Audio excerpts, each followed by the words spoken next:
Today on Street Rodding American Style, Cy and Tim are heading to Newton, Kansas, population 19,105 and home of the Newton Downtown Car Show.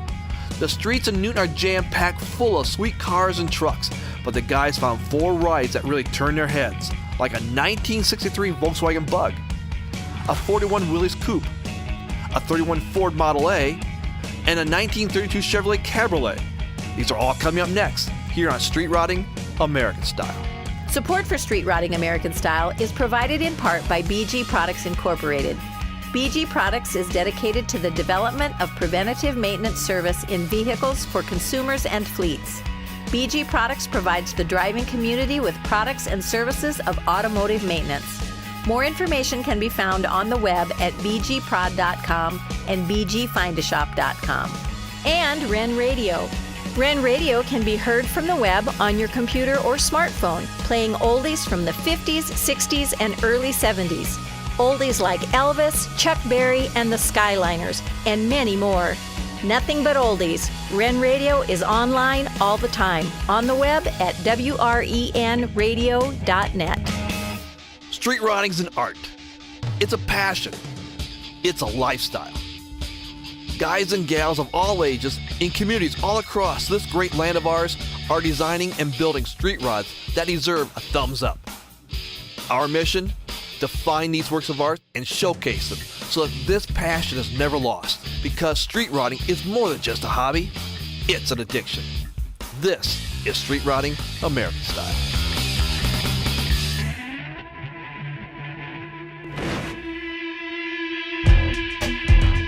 All right, guys, I found this awesome hot rod. This thing is very nostalgic.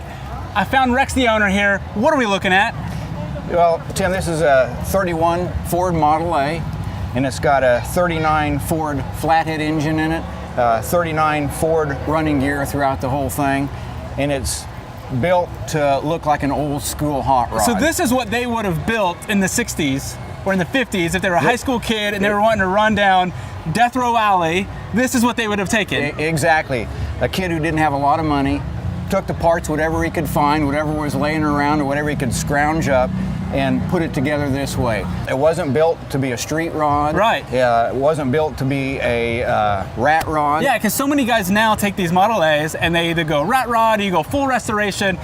There's not a whole lot of people that are building them to look like the 50s and 60s hot rods. That's right. I like the old nostalgic pieces. Oh, yeah. And when I saw this one, it just hit me. I said, that is old school cool. That's cool. Well, so when I'm looking at this engine, you've got the flathead, but this is what they would have put in the 50s and 60s potentially, just because they were probably cheap and a ton of them around. They're cheap and a lot of them around. This is what they could have put on it back in the day. And, you know, it doesn't make a lot of horsepower, and it wasn't meant to make a lot of horsepower or anything like that. Right. It'll still do 55, 60 miles an hour, not too bad, driving down the road. Very cool. So I'm looking at these tires, and they don't look like anything new. They say that they're a tube-type tire. Do you know, are there tubes in these things? There are tubes in those tires. The brand is Allstate. Okay. I have no idea how old they are. That's cool. I mean, it takes a little guts to drive this thing down the road in the 32 to 39 drivetrain with 40s tires. I tell you, it hops around quite a bit on you. Yeah. And the accelerator's real touchy, so when you start bouncing like this, you're starting going like this. But it's fun because it's just an old ride. If I'm riding something smooth, I'll get in a modern car. Exactly. This thing has to turn a lot of heads when you're taking it down the street. I get a lot of waves when I'm driving this, like on the way up here to the show. When you're coming, it's obvious that it's not a regular car from a long ways away. It's real narrow, kind of short and tall, and everybody's waving as you go by. That's cool. So when I look up here, I see you got a gas cap. Right. Is that still usable? Right, yeah, this is still the original gas tank on here. Okay. And put the gas in. The only gauge that works inside is the gas gauge. That's the only one you need. That's the most important one. That's really the only one you need. I can tell how fast I'm going by the RPMs, but you know, I don't want to run out of gas. Exactly. No, that's every hot rodder's nightmare. That's for sure. So talk to me about this interior. You've got a seat cover on there that probably would have been found in the 50s or 60s. Yeah, an old Navajo blanket type of seat cover on there. And then you got more of the old traditional back on there, but that's what they would have done. They would have taken those blankets that they had, especially in California. I mean, that's the California look, at least that I picture in my mind. Right. That they have, put it on there, and it just fit perfectly. I mean, it just kind of made the interior look like it should. It does. I mean, it just takes it back to that 50s or 60s era. Right, exactly. The other thing that takes me back is the roof on this thing. It's not the canvas. It's not even a nicely welded in. I mean, it's just screwed in. It's screwed in, yeah. The top is screwed down on there, just like, again, a kid would have done. He wouldn't have had all the tools to do it with and do it properly, but he's got to get rid of that other soft top. He's got to screw that down on top of that there. This thing's cool. So in the trunk space, have you modified that at all, or? No, it's flow-through ventilation in the trunk. Flow-through ventilation. All the way from under the car through the trunk. So I see that the exhaust goes out the sides. That would probably be why. That's wise, So you don't have all those fumes coming up into the cab. Exactly. Still has the banjo rear end in it. Yeah. And there's no mufflers on this thing either, so it's kind of loud, but again, it's a flathead. They're not terrible loud to begin with. But it has to sound amazing. It sounds pretty neat. Well, Rex, that leads me to one last question I have for you. Can I hear this bad boy? Sure, be happy to.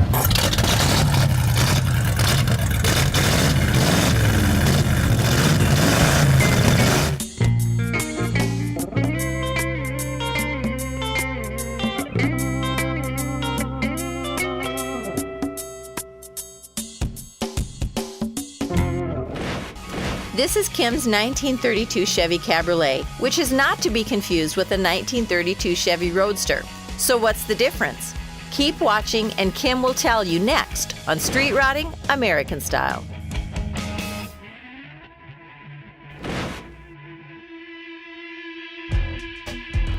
All right, so guys, we're out here running around and we find Rex. You just met Rex, and now we move a few cars down and we meet Kim, his brother, and they're telling us about your dad, right? Right. And this is your dad's car. This was my dad's car. So I want to know more about your dad's car, Kim. Tell us what we're looking at, dude.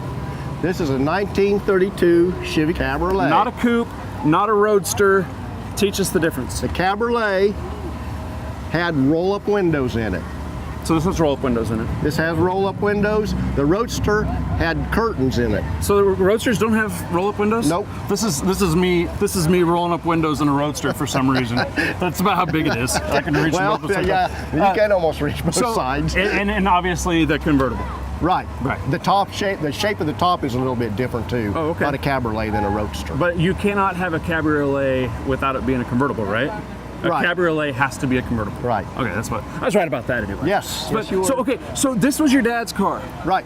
So and unfortunately he's no longer with us. Is that right? He died 2 years ago. Yeah, so I imagine you guys have a lot of memories with this thing. Right? Oh, yeah. Yeah, he bought this car in 1962, and in 1964 he restored it. Wow. So When he restored it, he bought it from the original owner. And the original owner, instead of washing it, two owners. my dad was the second owner. Okay. Instead of washing this car, the original owner would always paint it with a brush. Stop. Yeah. So, in 1932, we didn't have awesome. I mean, maybe there were some paved roads. I don't know. I'm an idiot. I grew up in the now. You get it dirty, and he would paint it. He'd paint it with a brush, and he also painted a convertible top. He'd always paint the top. With the canvas? The canvas, because when we bought this car, I bet that top was 1/4 inch thick. You could have put your fist through it. 50 pounds. But this car has so many factory options on it. Well, tell us about I've some of never seen so many options on it. I don't know what any of them would be. So what would they be? Well, even like the chrome doors on the hood. Right. That was an option. And these clothes individually. Usually they're painted. Okay, and so But on this we're one, going to they're dress it chrome. up, and that's the way we've done it in 32. We're going to dress Right. it up, put some chrome. And even like on the Even on the chrome spokes. spokes on the wheels. Yeah. Every one of those spokes is a separate snap-on What? spoke. I can feel it. The chrome snaps Yeah. over the spoke. This is just a little snap-on thing. Uh-huh. But he didn't even know So- those were on there because the guy had painted the wheels black. Wow. See, and that's also another option is it has dual spares. Oh, I didn't notice that. Yeah, Is, it's got- is there a spare over there? It Yeah. sure is.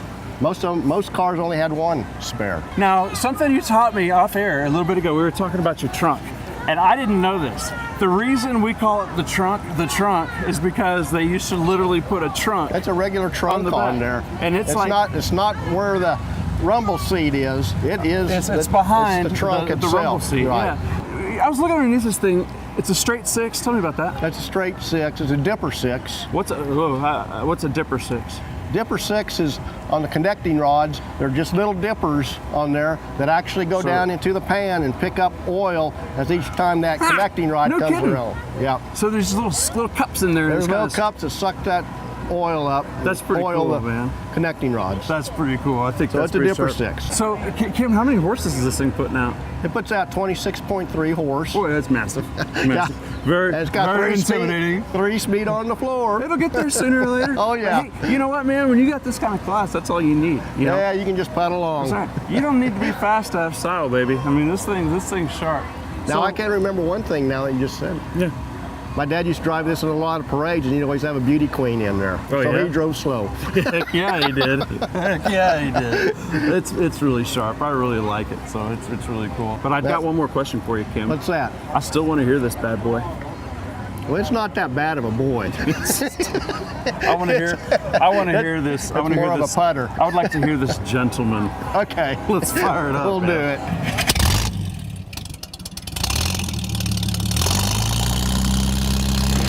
Have you ever heard of a technique for your ride called ceramic coating? Well, don't feel bad if you haven't, because until recently, neither had we. But I did a little research and it led me right here to Hutchinson, Kansas at Extreme Auto Polishing. So my mission, I want to get the scoop on what this is all about. Hey Greg, thanks for letting me come by the shop. Hi, Shelley. Thanks for coming. You bet. So I have a nagging question, but before I get to that, first of all, I want to know what are some of the services that you offer here? You know, we do everything from basic car washes, steam clean the interiors, clean the engines, shampoo the carpets, whatever it takes. So Greg, what would you say your specialty here at Extreme Auto Polishing is? A few years ago, I got started with ceramic coatings, Okay. and that's really where I hang my hat these days. All right, well that was my burning question. What is this ceramic coating? So I want you to tell me about that. When these coatings are applied, they actually chemically bond to the surface of the paint, Oh, and it preserves it from all the atmosphere from that point forward. okay. And once it is applied, you don't have to wax that car again or that vehicle for years. Really, no more waxing? No. That'll save people on some Saturday activities, Oh yeah. won't it? Oh yeah. And the great thing is too, is like nothing will stick to it. Like the bird bombs, the tree sap, the bugs, all that stuff it doesn't penetrate the ceramic coating, so it protects that paint from all blemishes. So let's say that I want to have this process done. I'm going to bring my car to you. Where are you going to start? We'll do a basic wash on it. All right. Next thing we'll do is clay the surface to pull up anything that's left behind from the wash. Okay. Because we want a pristine surface when we coat this. All right. So what do you mean by clay the surface? I don't. And it's really not a clay as so much as a rubber mitt to pull up the defects. So the goal is to remove as many defects in that paint surface as we can. Because we want it to look new, like a new car. Secondly, any of those defects left behind are now going to be trapped below that coating, that ceramic coating. So they're not there going to come. forever Yeah, then. they're there. So we Okay. want to pull everything out we can. So I do 2 wipe downs to remove all the polishing oils left behind. Then I can start working on applying the crystal serum. Well, when we come back, what I want to talk to Greg about is some of those other results that he's hearing from his car show guys. When Dustin found this 1963 VW Bug, it was completely disassembled in a barn. Now that he's got it assembled, he's enjoying his barn find, and we are too. It's next on Street Rotting American Style.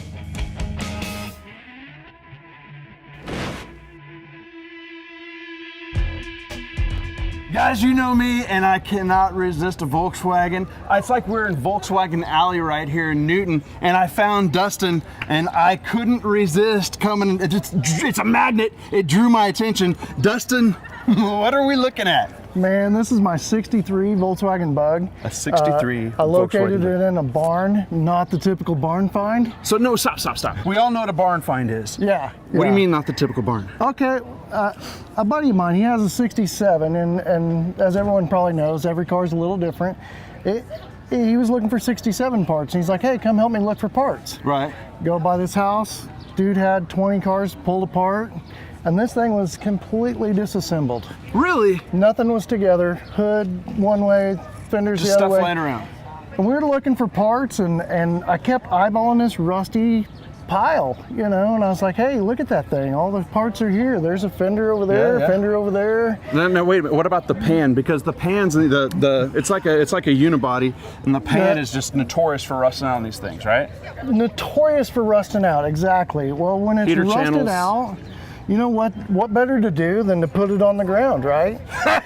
Yeah. This is no joke. My foot it will not go under it, and it's a static drop. It's static in the front. It has a pie cut in the front, a 3/4 inch pie cut. All right, stop. What do you mean by that? All right, so everyone probably, you know, most Volkswagen people or car guys understand that the front suspension of this is called a beam. Right. It's On held Volkswagen, on it's just a to a beam. bulkhead. So now you take that bulkhead and you cut it. No and you kidding. rake it back. Yeah. So it acts as a skid plate as well, Yeah. a bash guard, if you will. It builds in a little bit of caster in it so you can turn a little faster. It acts as like basically a ramp to get you up over speed Exactly, bumps. Okay. exactly. Okay. I see this deflector thing. Yep. What is that? That is a bug deflector circa 1948 to 52. I was in my dad's garage up in the attic one day looking around. No. And he had about 10 of them in the box. Really? So I They cracked were that one out. color? Yeah. What are they that yeah. color for? I mean, They're rad. that's. I was like, I'm gonna it's run red. it. I'm gonna run it. It's sweet, and I bet it works. It really does. 'Cause I the ride guarantee up, you- no bugs. I've got this visor here. You made that. You had to have made that. Yes. Yeah. Because you can buy them. Yeah. You can buy them all Like day long. probably $150 or something. I happen to be a fabricator and work in a sign shop. Yeah. And one Friday afternoon, I was taking down a awning. Okay. And I just had this theory in my head. The vision Yeah. came to me, and by 7 o'clock that night, I had a little miniature visor awning on the front of my You car. can sell those, bro. Dustin, I look inside of this thing, and you have a bed in there. Well, you know, I do a lot of camping. Yeah. The whole thing with the Volkswagen it looks like a buses camper. is they, you know, they fold out to be a rad way to go camping. Yeah. You can hang And- right in there with them. Yeah. Exactly. Yeah. And so the seats. It's not a stock seat. That's like a picnic seat. What is that? A folding chair? What is that? Well, in the snowball process of building it into a camper, Yeah. I come up with the idea of, well, I have to have, you know, the seat backs have to come out of the car to make it happen. Yeah. And you got to make them look like something. You can't just take the seat back out and throw it on the ground next to it. So I come up with the oak slats and did that. It's worked out really well. Yeah. And now I have a lawn chair that I'm kind of in the process of building out here. So it's like you can take it out and you got a place to sit at car shows, or if Exactly. you're camping, sit around the Yeah. campfire and just put it back in the Yeah. car and cruise on down the road when you're done. And it Seems eliminates legit. one more thing that you got to carry. Does it make it down the road okay? Yeah, it'll run 70, no big deal. Do you if get really a lot want of people avoiding you when you go down the road in this thing? to. Only at night. They seem to dodge the sparks. I imagine so.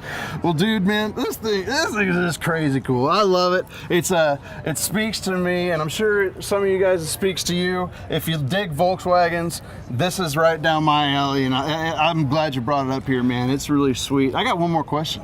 What's that? Can we hear this bad boy? Imagine. Let's fire it up, Imagine. dude. Let's fire it up.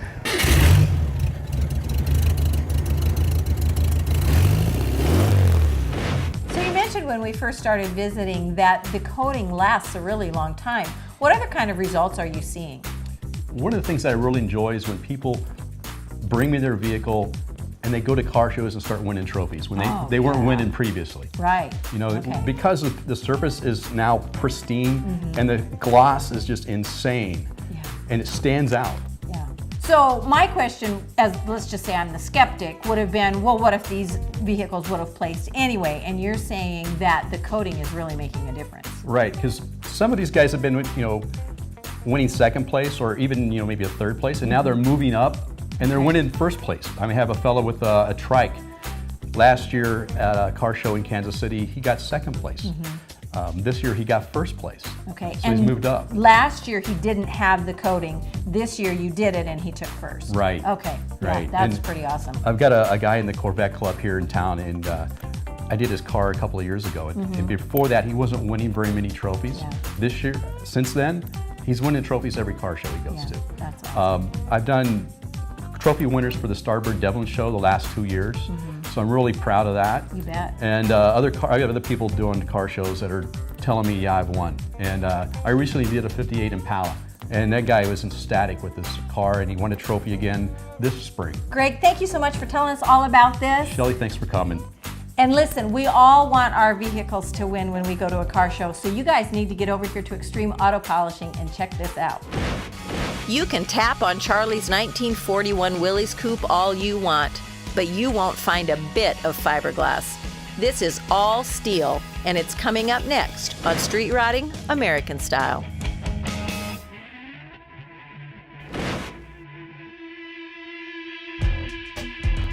All right, guys, I found the coolest Willy that I think I've ever seen. I got Charlie, the owner, here. Charlie, what are we looking at? We're looking at a 1941 Willys Coupe with a Corvette engine in it with a blower on it, and it's all steel. There's no fiberglass on it. No fiberglass. And when I go to the car shows, you'll see them guys go up there and their buddy will look around and they'll go. That happens all the time. Because there's a lot of Willys out there that are fiberglass. Right, right. And so this Finding is a an real all original This is a real steel. one. Yeah. How long have you had this car? Since Moby Dick was a minnow. That's a long time. In the 60s, yeah. And so what's some of your favorite stories? Do you let loose in this thing? Have you gotten a little sideways in it? it's more than I can handle now as I get older. It's still quick and I'm not. So tell me a cool story about something unique about this car that you found on it, or it was really hard to find. Well, when I went to get it, he told me there's no front wheels on it, and there was a tree growing through the front of it. So I cut the tree down. Wait, so there was a tree growing through the car? A small tree, and the fenders and the hood were laying all around there. And it didn't have any wheels. So I borrowed a spare tire from every one of my buddies and wrote their name on it, and the first two I grabbed fit it. And then my wife and I loaded it on the trailer and brought it home, and I spent the rest of my life trying to find the parts for it, and I finally found them all. That's cool. Did you have any trouble finding any of the original interior parts? Very hard. Very hard? Yeah, this is the best one. I was at an auction one day and I asked all them old guys, them gray hairs, I said, you don't have a set of 41 Willys gauges, do you? And they said, no. This 15-year-old red-headed kid was standing there and he said, I got a set of them. I said, yeah, right. So he told me where he lived. So I was sitting at home, I couldn't find them gauges, and I'd looked for 5 years. So I hopped in my car and I drove to Hutchison, and I knocked on his door, and his mother come to the door, and I said, you have a red-headed kid? And she says, yes, I do. What did he do? I walked around there and he was shooting baskets. And I said, you remember me? He said, yeah, I do. He threw me the ball and I shot it, and he walked over in a little building, the side of the garage. He said, this is what you want.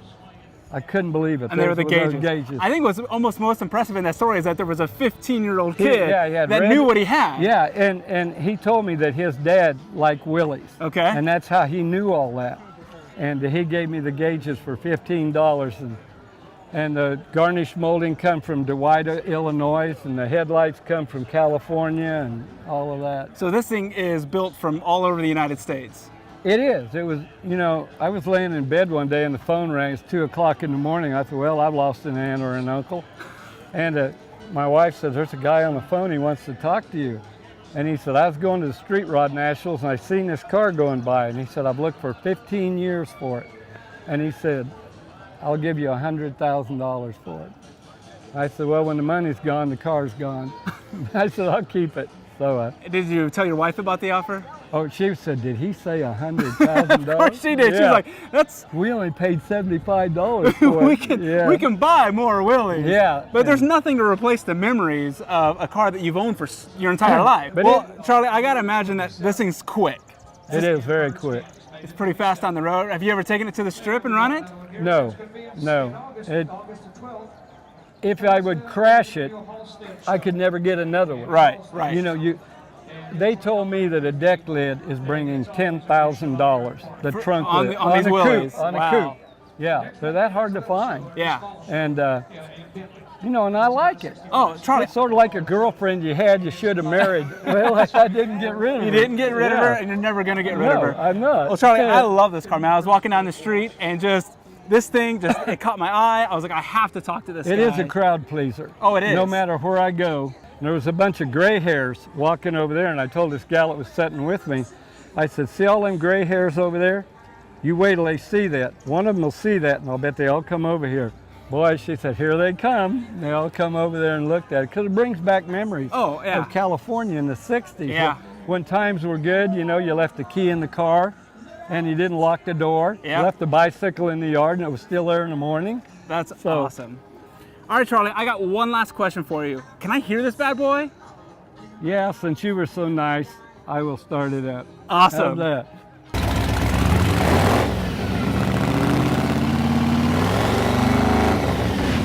The Newton Downtown Car Show is never a disappointment.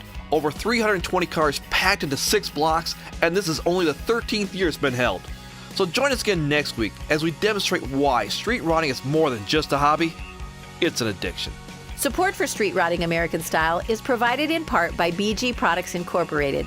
BG Products is dedicated to the development of preventative maintenance service in vehicles for consumers and fleets. BG Products provides the driving community with products and services of automotive maintenance. More information can be found on the web at bgprod.com and bgfindashop.com. And Ren Radio. Ren Radio can be heard from the web on your computer or smartphone, playing oldies from the 50s, 60s, and early 70s. Oldies like Elvis, Chuck Berry, and the Skyliners, and many more. Nothing but oldies. Ren Radio is online all the time, on the web at wrenradio.net.